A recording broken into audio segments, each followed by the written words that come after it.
Welcome back. So I'm trying to tell this story about the suffering of the world, about the suffering that we all feel, and about the confusion that we all feel, and the kind of frustration and the hunger that we feel, and the intuition that many of us share. I think that somehow the root of the problems, or the commonality of all the various sort of practical problems, is actually sort of a spiritual problem. And what I want to say is that it's really a failure of our culture, that the the sort of the purpose of our culture, the purpose of religion, the purpose of philosophy, is to preserve and communicate a language for expressing what the soul needs and what we need to do in order to meet those needs, in order for our soul to be whole and healthy and integrated, and to kind of maintain itself and to experience all the things that we're sort of meant to experience. Um, and if our culture is not telling us the right stories, or if our culture isn't helping us understand what these stories are for or why they're so important, then our culture is sort of failing us, and we need to make up a new culture. Um, the basic units of that culture, the basic sort of elements of the vocabulary, of the soul, how the soul works, and what we need to do to sort of take care of our souls, is the archetypes. And so in this video, I'm just going to take a first stab at saying some kind of a general understanding of what the archetypes are. And then in the next few videos, I'll kind of work out why this understanding helps us, and sort of what to do with the archetypes. The first thing I want to say about the archetypes is that they're not things, and they're also not images. They're not pictures. Um, the archetypes are structures of energy, spiritual energy, psychic energy, that come rushing up, or at least we experience them as coming rushing up from the unconscious, and coming out into our ordinary conscious lives in various, sometimes disturbing ways. So familiar examples of the archetypes are the archetype of the hero, the archetype of the mother, the archetype of the trickster or the shadow, the wise old man. So there's these classic images, and these characters, these energies, these situations sometimes. Um, for example, the situation of leaving home, of finding for whatever reason that you are not welcome at home, or that home is no longer a satisfying place for you, and so you just need to leave home. That's one. Or the experience of returning home, the joyful reunion. That can be another one. So they sort of we experience them as stories about people, places, things, images of transitions, dangers, and they show up, as a number of people have noticed.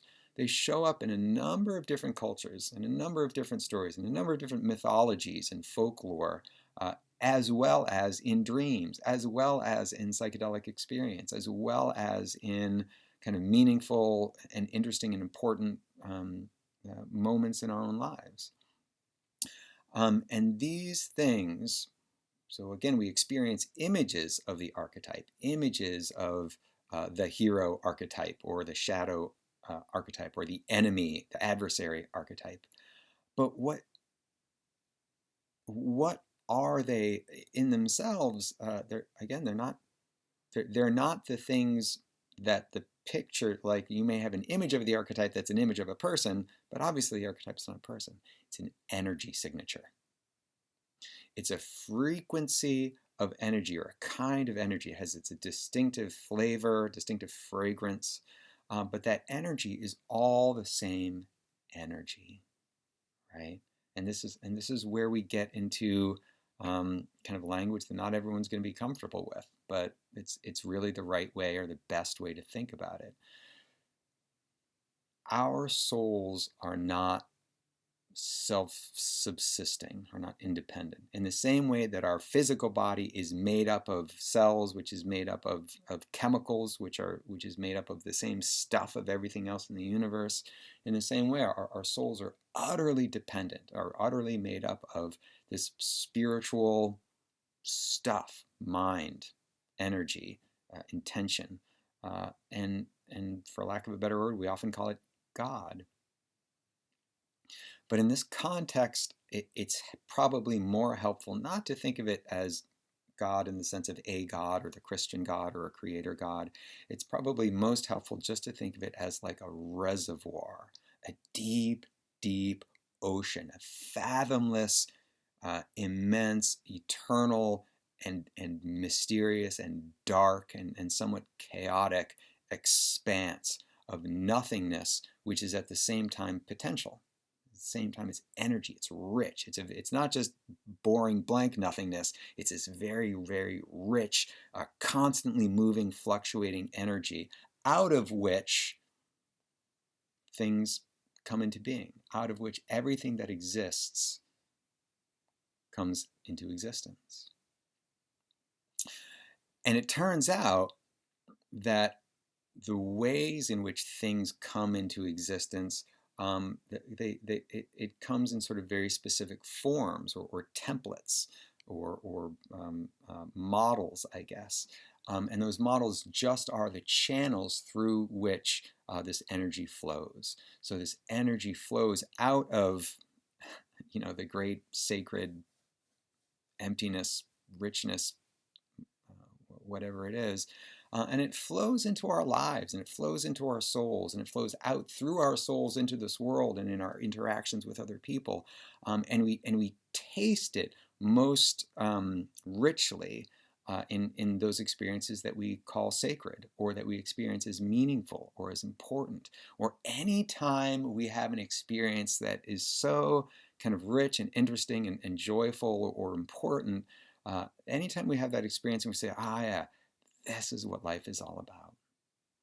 This is what life is for. This is the kind of thing that sort of makes life valuable, right? That has an intrinsic meaning. This is the kind of thing that's not just useful because it's going to get me something else that I want. This is the thing that I want. This is the thing that makes life good. And for better or for worse, it's not just one thing. Right? There's not just one spiritual experience. There's not just one spiritual activity or feeling or perception. There's not just one thing that is the numinous. It's lots of different things. There's lots of different ways in which we sort of tap into this energy. And those ways, those modes, are called the archetypes.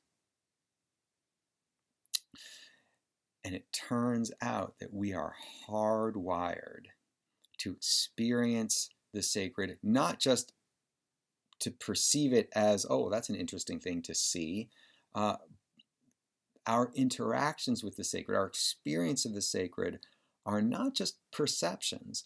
It's an energy flow. It's a circuit where the energy comes out from the sacred ground of being, this font, this wellspring of sheer existence, right? Of actual being, of this sacred, joyful, wonderful fact of being alive, being conscious, being a thing. And the ways in which that energy flows into us as humans reflects the ways that humans are built, specifically the way that the human soul or psyche is formed. There are certain ways in which we are built to intake, I guess, or to absorb or to kind of experience the flow of this energy. And that's what feeds us. That's what keeps us alive. It's not just food, right? There's that old saying, we don't live on bread alone, right? We live on love and intimacy and a sense of importance, a sense of meaning, a sense of accomplishing something, learning, growing, creating, making art, just being out in nature. There's all these different ways, and we need them all. So that's the beginning of the idea of the archetypes. and we'll go from there. Stay tuned.